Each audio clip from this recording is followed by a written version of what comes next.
बेटा एक होमोजेनियस का भी क्वेश्चन सॉल्व करते हैं।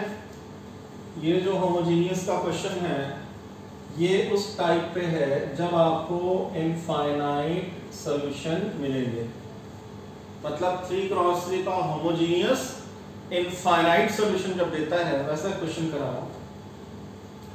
तो बेटा मैट्रिक्स तो आपको बनानी है 3 2 7 4 -3 -2 5 9 23 और इधर पे क्या बनाओगे आप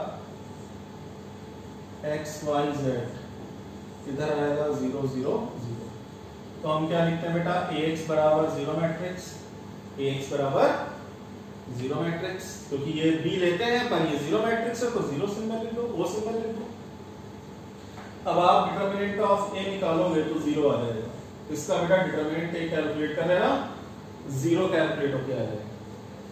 अच्छा होमोजेनियस में अच्छी बात यह है कि हमको एडजॉइंट नहीं निकालना पड़ता है।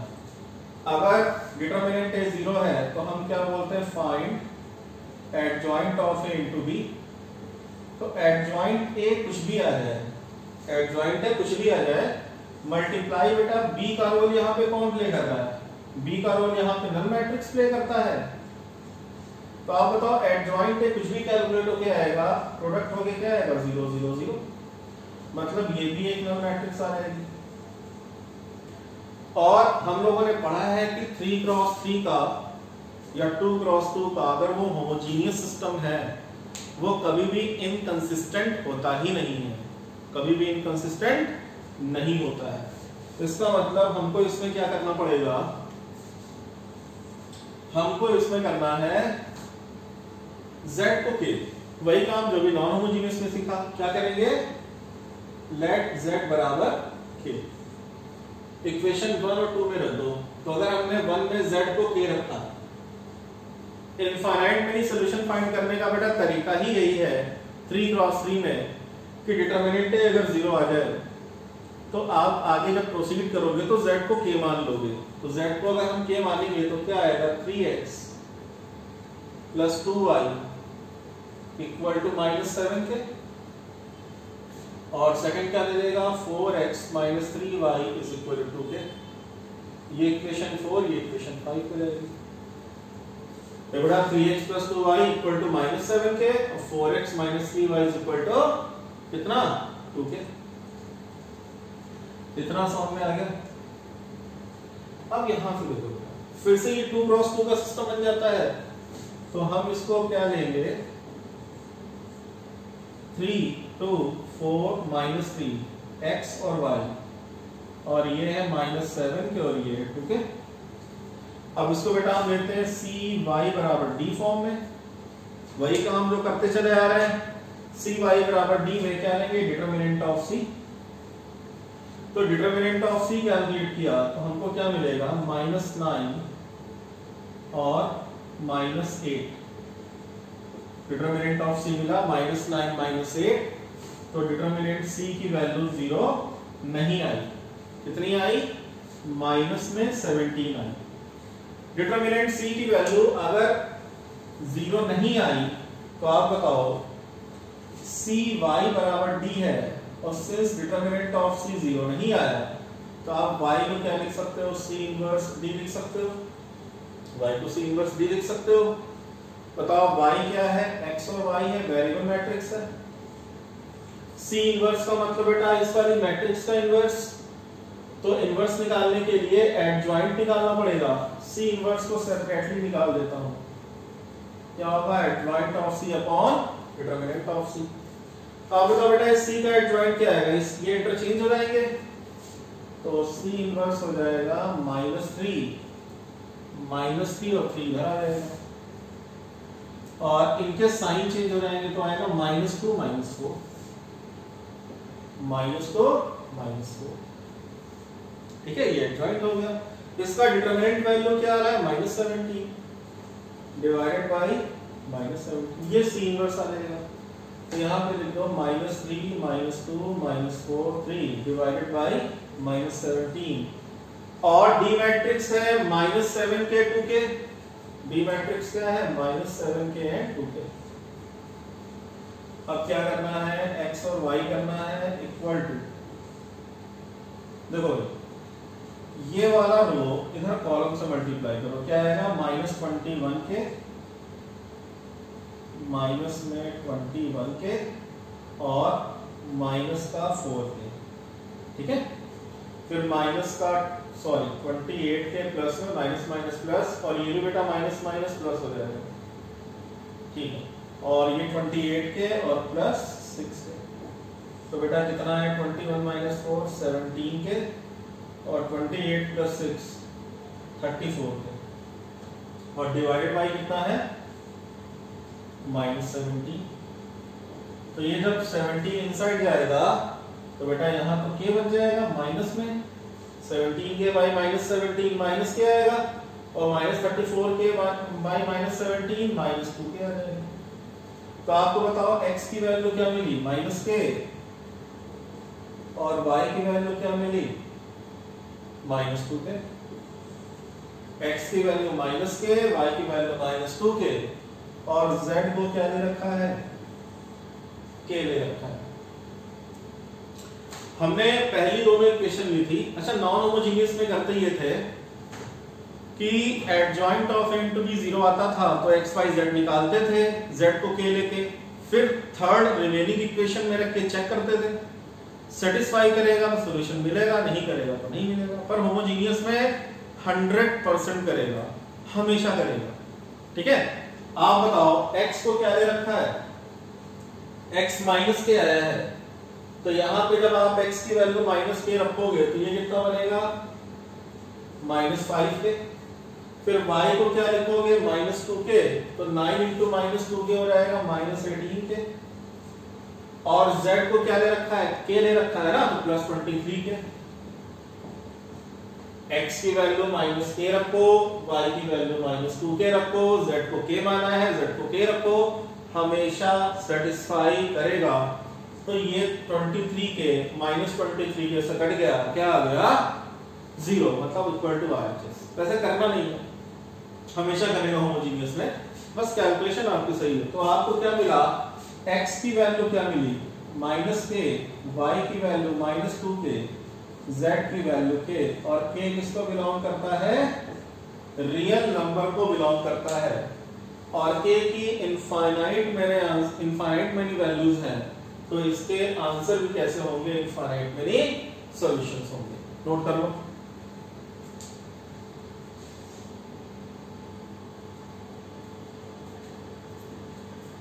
क्लास अब ये बेटा जो क्वेश्चन मैं आपको कराने जा रहा हूं थोड़ा सा ट्रिकी क्वेश्चन है, हल्का सा डिफरेंट टाइप का क्वेश्चन है।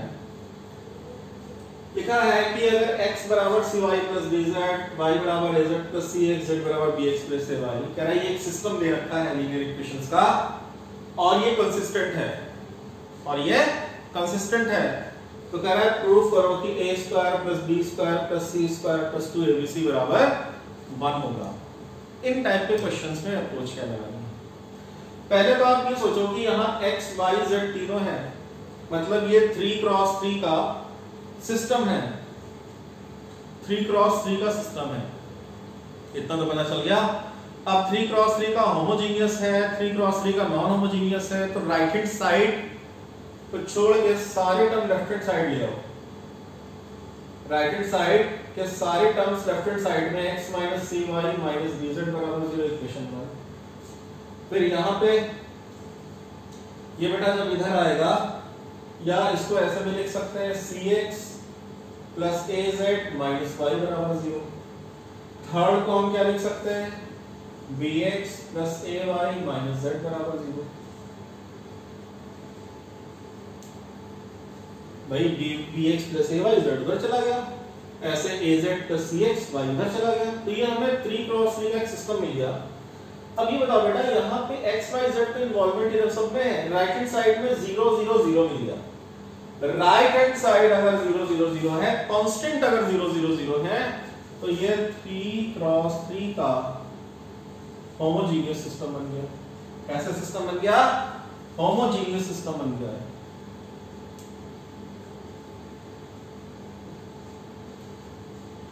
और हमने आपको पढ़ाया है कि होमोजेनियस सिस्टम कभी भी इनकंसिस्टेंट नहीं होता है, पढ़ाया है। आप क्या करोगे, यहाँ पे ax पर, क्योंकि हमें मार्टिन्स रूल अप्लाई करके ये प्रूफ करना है, तो आएगा x माइनस सी, x y z के कोफिशिएंट, x का c है, और बेटा ये भी ध्यान रखना x y z लिख रहा है तो x का c है, y का कोफिशिएंट आएगा, फिर y का कितना है -1, z का कितना है a, x का है b, y का है a और z का है -1, और यहाँ पे x y z, यहाँ पे क्या लिखते हो 0 0 0, तो ये हो गया हमारा ax बराबर नल मैट्रिक्स। अब याद करो बेटा, होमोजेनियस सिस्टम में जो आपको थ्योरेटिकल पार्ट पढ़ाया गया था, वहां पे लिखा था कि ax बराबर o से डिटरमिनेंट a 0 भी आ सकता है, डिटरमिनेंट a नॉट 0 भी आ सकता है। होमोजेनियस में ये भी कंसिस्टेंट देता है और ये भी कंसिस्टेंट देता है। आपको मैंने बोल के बताया था कि अगर उसने होमोजेनियस सिस्टम में केवल कंसिस्टेंट वर्ड यूज किया है, क्योंकि ये कैसे सॉल्यूशन देता है, ये देता है नॉन ट्रिवियल सॉल्यूशन, मतलब x की वैल्यू 0, y की वैल्यू 0, z की वैल्यू 0, केवल यही आंसर देता है। और ये कैसे आंसर देता है, इनफाइनाइट मैनी सॉल्यूशन। इस इनफाइनाइट मैनी सॉल्यूशन में ये वाले आंसर भी इंक्लूड होते हैं।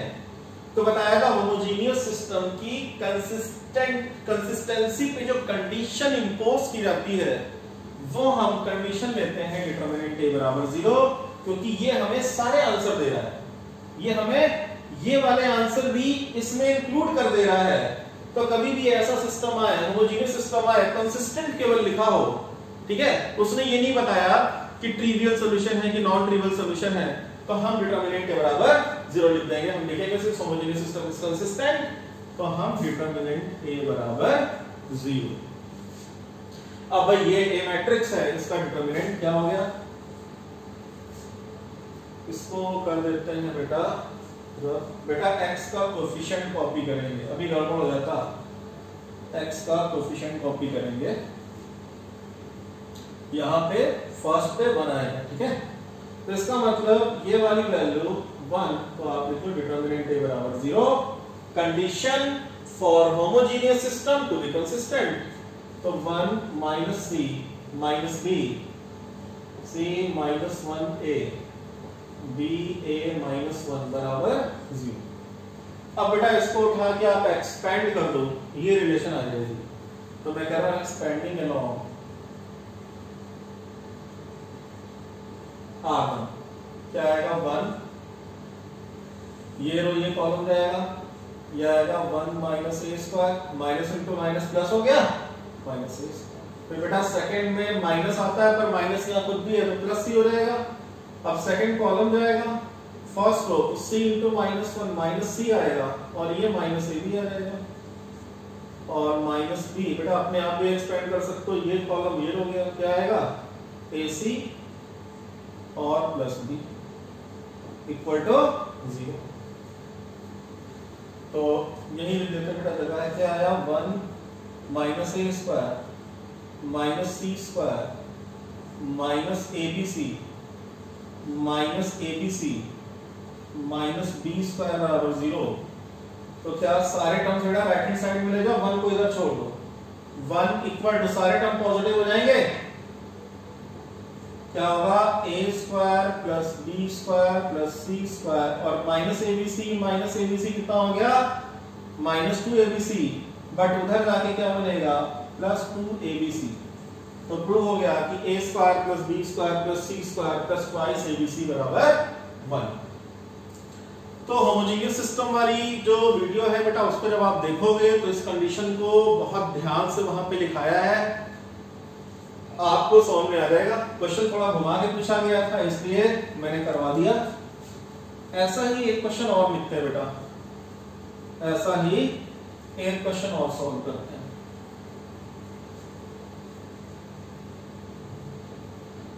क्वेश्चन नोट करो, find the real values, find real values of a find real values of a for which system है class x plus a y बराबर 0, फिर है y plus a z equal to 0 and z plus a x बराबर 0 is consistent. कह रहा है a की ऐसी वैल्यू निकालो कि ये सिस्टम कंसिस्टेंट हो जाए।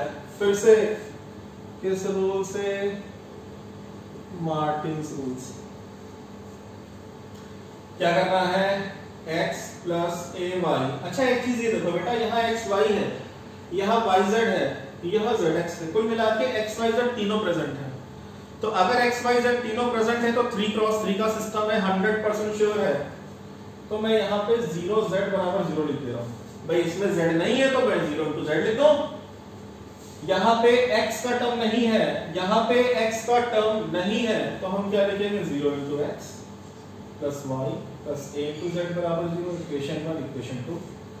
यहाँ पे बेटा x वाला ax है, यहाँ पे y वाला टर्म नहीं है तो प्लस y, सॉरी हाँ y वाला टर्म नहीं है तो क्या होगा? 0 into y और प्लस z है।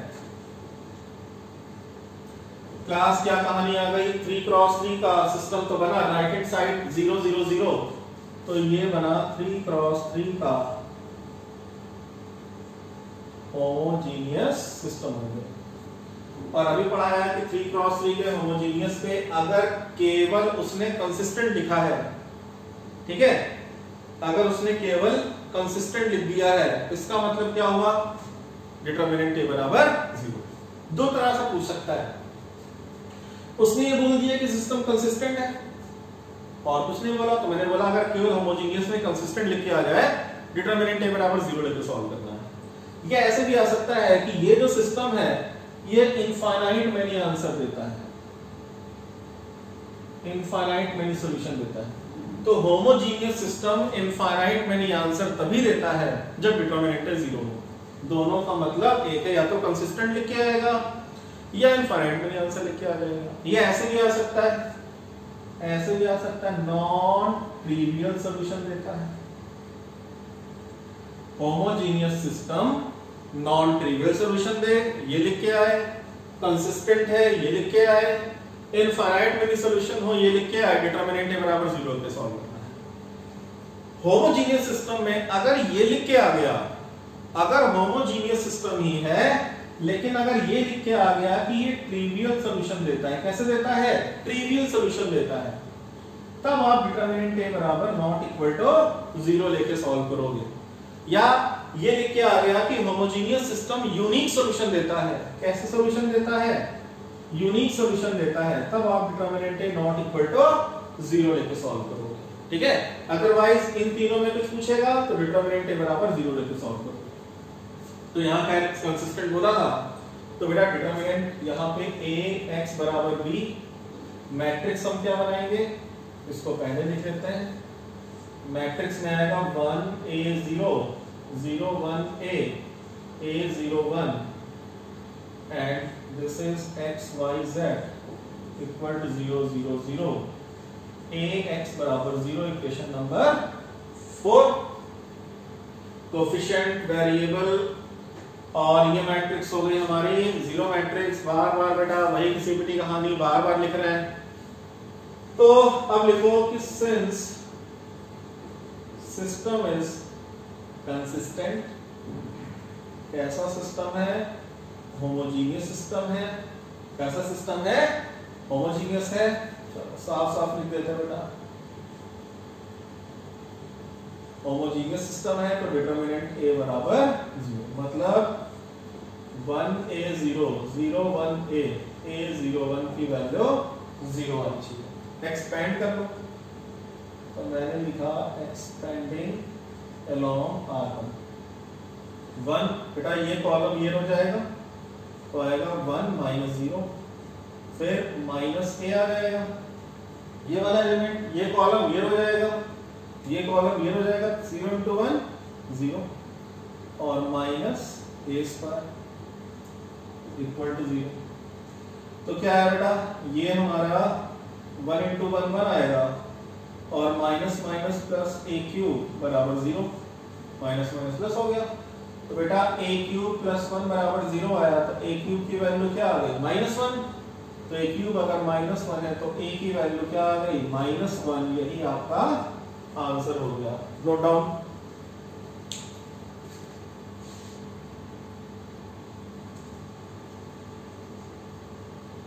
क्लास ये क्वेश्चन बेटा खुद आपको ट्राई करना है। लिखा है कि अगर ये 1 2 3 3 इक्वेशन का एक सिस्टम है और अगर ये has a non zero solution, non zero बोले या नॉन ट्रिवियल बोले, नॉन जीरो बोले या नॉन ट्रिवियल बोले, एक ही बात है।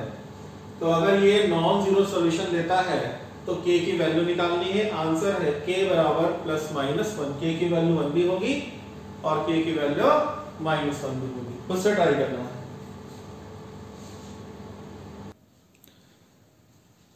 बेटा अब ये क्वेश्चन और करा रहे हैं हम आपको मैट्रिक्स का। लिखा है कि फाइंड मैट्रिक्स P, एक मैट्रिक्स P कैलकुलेट करके दिखाओ जो इस मैट्रिक्स इक्वेशन को सेटिस्फाई करती हो। ठीक है, तो बेटा इस टाइप के क्वेश्चन में होता क्या है, अक्सर बच्चा P को मान लेता है A B C D, A B C D। बेटा A B C D, चलो अगर केवल ये इंटू P लिखा होता, बराबर कुछ लिखा होता, तब भी ऐसा ना माना करो। ठीक है, ऐसे कैलकुलेशन बहुत लंबी हो जाएगी। आप ABCD एज्यूम करके ट्राई करना, आंसर भले आ जाएगा पर बहुत टाइम टेकिंग प्रोसेस होगी। तो ऐसे क्वेश्चन में करना क्या है, ऐसे क्वेश्चन में हमको करना यह है, इस मैट्रिक्स को हमने मान लिया, ये सिंबल A मान लिया इसको, ये P, यहां पे P क्या है, P कोई मैट्रिक्स है, P कोई स्केलर नहीं, P कोई मैट्रिक्स है। फिर इस मैट्रिक्स को हमने B मान लिया, इस मैट्रिक्स को हमने B मान लिया, इक्वल टू ये B मान लिया, ये P लिखा, इसको A मान लिया और इसको हमने C ले लिया, इस मैट्रिक्स को हमने सिंबल C ले लिया। इतना बड़ा समझ में आ गया। अब ये सोचो, आपको P की वैल्यू कैलकुलेट करनी है। आपको अगर P निकालना है मतलब A को हटाना है, B को हटाना है, A को हटाना है, B को हटाना है। तो A और B को हटाने का तरीका क्या होगा, A और B को हटाने का तरीका क्या होगा, बारी बारी से धीरे धीरे से हटाएंगे। पहले तो हम इस जो मैट्रिक्स A मानेंगे इधर वाली, इसका डिटरमिनेंट निकाला और P के इधर जो मैट्रिक्स लिखी है इसका डिटरमिनेंट निकाला। बताओ A का डिटरमिनेंट क्या आएगा, 4 - 3 1, 0 नहीं आया। इस B का डिटरमिनेंट निकाला, क्या आया, 9 - 10 -1, ये भी 0 नहीं आया। तो ऐसे क्वेश्चन में P के लेफ्ट और राइट में जो भी मैट्रिक्स हो उनका डिटरमिनेंट वैल्यू निकाल लो। अगर वो 0 नहीं आए, इसका मतलब कि A इनवर्स एग्जिस्ट करता है और B इनवर्स भी एग्जिस्ट करता है। तो हम बारी बारी से करेंगे। हमने किया, इसको इक्वेशन ले लिया 1, तो हमने लिखा P multiplying by A inverse both side. अब बेटा अगर याद हो आपको, मैंने बताया था कि प्री मल्टीप्लाई करने में या पोस्ट मल्टीप्लाई करने में पहली चीज तो ये देखनी है कि प्री मल्टीप्लाई या पोस्ट मल्टीप्लाई करने पे डिफाइंड होना चाहिए। दूसरा बताया था जहां फायदा होगा वो करना है, तो यहां फायदे वाली बात आ रही है। आप बताओ A की पोजीशन क्या है, प्री है, तो A इनवर्स से प्री मल्टीप्लाई करने में फायदा होगा, तभी A इनवर्स A के साथ बैठ पाएगा। तो हमने ये किया, हमने किया A inverse into A P B बराबर A इनवर्स C, दोनों साइड हमने इनवर्स से प्री मल्टीप्लाई कर दी। बेटा ये A इनवर्स इंटू A क्या दे देगा, I इंटू P B बराबर A इनवर्स। अब I इंटू P क्या देगा, P बराबर A इनवर्स C। पर अभी यहां B बचा हुआ है, यहां पे B बचा हुआ है। अब हम इसमें क्या करेंगे, B हटाने के लिए, क्योंकि हमको तो केवल P लेके आना है ना, P मैट्रिक्स C हमें। तो हमने क्या किया, क्योंकि B का इनवर्स भी एग्जिस्ट कर रहा है, तो हम B की पोजीशन क्या है, B की पोजीशन पोस्ट है, तो हम क्या करेंगे, post multiply by B inverse both side. तो क्या रहेगा, इसको बेटा हटा देते हैं, यह आएगा पी बी बी इनवर्स से पोस्ट मल्टीप्लाई कर रहे हैं इस इक्वेशन में, equal to A inverse C, और यहां पे क्या आएगा बी इनवर्स। बेटा हमने बी इनवर्स से क्या किया, पोस्ट मल्टीप्लाई किया। अच्छा ये b इंटू बी इनवर्स क्या दे देगा, i दे देगा। तो p इंटू आई बराबर a inverse c b inverse, P I बराबर p दे देगा a inverse c b inverse. तो इसका मतलब ये हुआ कि अब हमको क्या काम करना है, a इनवर्स इंटू c करना है, जो आएगा इंटू b इनवर्स कर देना है। तो बड़ा आसान काम हो गया। a इनवर्स, ये बेटा मैट्रिक्स A है, ये P है, और ये वाली मैट्रिक्स हमने B ली थी और इक्वल टू C था। तो A इनवर्स, इस वाली मैट्रिक्स का इनवर्स, ये A है ना, तो बेटा इनवर्स निकालने के लिए एडजॉइंट निकालते हैं। चलो यहाँ पे इनवर्स निकाल के दिखा देते हैं। इसका एडजॉइंट क्या आएगा, ये दोनों इंटरचेंज हो जाएंगे। भैया पहले एडजॉइंट निकालोगे तो एडजॉइंट के लिए इंटरचेंज किया, इनके क्या होते हैं, साइन चेंज होते हैं। तो -1 आएगा, -3 आएगा, और डिवाइडेड बाय बेटा है कि डिटरमिनेंट वैल्यू कितनी कैलकुलेट होती आएगी, 4 - 3 1, और हमको b इनवर्स सी बेटा। तो b इनवर्स का मतलब हुआ b का एडजॉइंट। तो बताओ b का एडजॉइंट क्या है, b मैट्रिक्स ये है, तो इसका एडजॉइंट क्या आएगा, ये इंटरचेंज हो जाएगा, तो आएगा -3 - 3, ये दोनों इंटरचेंज हो गए, इनके साइन चेंज कर दो, -2 - 5 डिवाइडेड बाई इसका डिटरमिनेंट बेटा क्या आ रहा, b का डिटरमिनेंट ये आएगा 3 - 3 into -3 9, और ये 10 9 - 10 -1, ये यहां पे लिख लेते हैं। तो a इनवर्स की वैल्यू क्या है, 2 - 1 - 3 2। फिर c लिखा है, c की वैल्यू कितनी है, 1 2 2 - 1, ये रही मैट्रिक्स c, ठीक है। और b इनवर्स ये है। तो b इनवर्स में काम करते हैं बेटा, -1 को आप अंदर ले जाओ, तो b इनवर्स के सारे एलिमेंट के साइन चेंज हो जाएंगे। क्या आएगा, 3 2 5 3, कैसे, -1 अंदर गया, सारे साइन चेंज हो गए। अब हमको केवल इन तीनों मैट्रिक्स को मल्टीप्लाई करना है। तो पहले हम इन दोनों को कर लें, फिर इन दोनों को, फिर जो आएगा उसको इसके साथ कर लेंगे। तो यहां से रो, यहां से कॉलम, क्या आएगा, 2 × 1 2, बेटा ये 2 और ये -2 0 हो गया। फिर ये यहां पे आएगा 2 × 2 4, -1 × -1 + 1 5 हो गया, ये 2 - 2 0, 4 + 1 5 हो गया। फिर बेटा ये सेकंड रो फर्स्ट कॉलम से, तो -3 × 1 -3 + 4 1। फिर सेकंड रो सेकंड कॉलम पे जाएगा, तो -3 × 2 -6 और -2 -8 आ गया। यहां पे क्या लिखा है, 3 2 5 3, इनका प्रोडक्ट ये आया और इनटू ये। तो P मैट्रिक्स की वैल्यू फाइनली क्या आ गई, इसको यहां मल्टीप्लाई करो, क्या आएगा, 0 5 5 25, ठीक है। फिर क्या आएगा, 0 0 और 5 × 3 कितना, 15, 0 25, फिर 0 15, फिर 1 × 3 3 हो गया, 1 × 3 3, और -8 × 5 -40। तो बेटा 3 - 40 कितना हुआ, -37, और 1 × -8 2 × 3, फाइनली ये सेकंड कॉलम से, तो 1 × 2 2 हुआ, और -8 × 3 -24 हुआ, 2 - 24 -22, ये हो गया आंसर। Note down.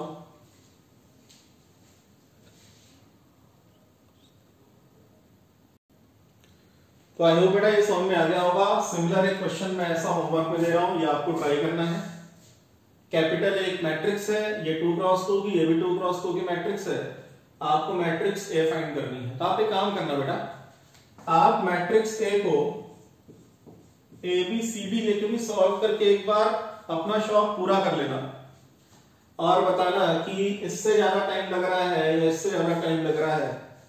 आप अगर एक बार इसकी प्रैक्टिस कर लोगे तो with in 5 minute you can calculate the matrix A. ठीक है, दोनों से करके बताना।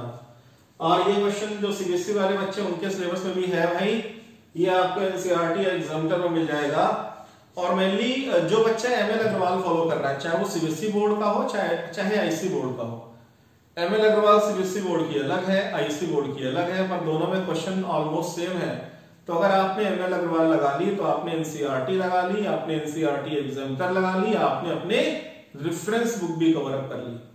ठीक है, तो जो एमएल अग्रवाल बच्चा लगा रहा है बिल्कुल निश्चिंत होकर पूरी बुक लगा ले, 100 आउट ऑफ 100 मार्क्स आएंगे, 100 आउट ऑफ 100 मार्क्स आएंगे।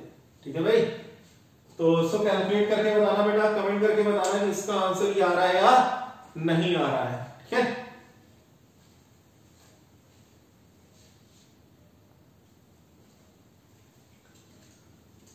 और क्लास बेटा जेएनटी क्लासेस यूट्यूब चैनल और फेसबुक पे भी है, तो आप फेसबुक पे फॉलो कर सकते हो और यूट्यूब चैनल को सब्सक्राइब कर लो, ताकि जो भी आगे अपडेट, जो टॉपिक्स खत्म हो चुके हैं, जैसे मैट्रिसेस खत्म हो गया, डिटरमिनेंट भी खत्म हो गया। ठीक है, पर है क्या कि बुक में एनसीईआरटी या एनसीईआरटी एग्जाम्पलर या एमएल अग्रवाल के क्वेश्चन लगाते हो, डाउट्स वगैरह भी हो रहा है। तो अभी कुछ ऐसे क्वेश्चंस हैं जो बोर्ड एग्जाम के रिगार्डिंग इंपॉर्टेंट हैं, ताकि जब उनको सॉल्व करके अपलोड करें तो आप तक अपडेट पहुंच जाए। तो और अगर कोई क्वेरी हो भाई, आप इस नंबर पे व्हाट्सएप करके ज्वाइन कर सकते हो। ठीक है।